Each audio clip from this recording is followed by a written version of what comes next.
প্রশ্ন করেছেন, হজে তাওয়াফ করার সময় কোনো দোয়া আছে কি?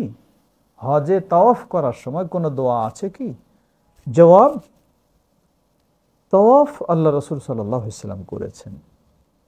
প্রচলিত বিভিন্ন বই পুস্তক দেখা যায়, লেখকরা লিখেছেন প্রথম চক্করে এই দোয়া, দ্বিতীয় চক্করে এই দোয়া, তৃতীয় চক্করে এই দোয়া।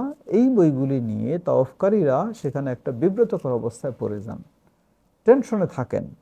একদিকে চাপ, ভিড়, অপরদিকে ভাবেন যে যদি দোয়াটা ছুটে যায় তাহলে তো আমি একটা বড় ভুল করে ফেললাম।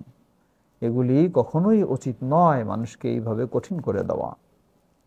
হজের তাওয়াফে বা উমরার তাওয়াফের প্রতি চক্করে কোনো নির্দিষ্ট দোয়া রাসূলুল্লাহ সাল্লাল্লাহু আলাইহি ওয়াসাল্লাম থেকে প্রমাণিত নয়। তাই বিষয়টি আপনি স্বাধীন, আপনি ঐচ্ছিকভাবে দোয়া করবেন, তেলাওয়াতও করতে পারেন, তাসবিহ তাহলিল পড়তে পারেন, দরুদ পড়তে পারেন, আল্লাহর কাছে নিজের আবেদনও জানাতে পারেন, কোনো অসুবিধা নেই। হাজরে আসওয়াদ থেকে শুরু হবে, বিসমিল্লাহ আল্লাহু আকবার বলে আপনি চলবেন। চলতে চলতে চলতে হাজরে আসওয়াদের আগে যে কণাটা আসবে সেটাকে রুকনে ইয়ামানি বলা হয়।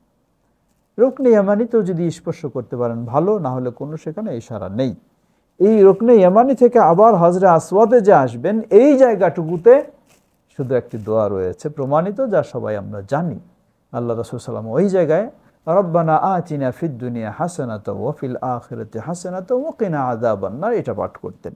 তাই আপনি ওই জায়গায় এই দোয়াটি পাঠ করবেন ইচ্ছা মতো, নিজের মতো, দলবদ্ধভাবে নয়, সমষ্টিগতভাবে নয়।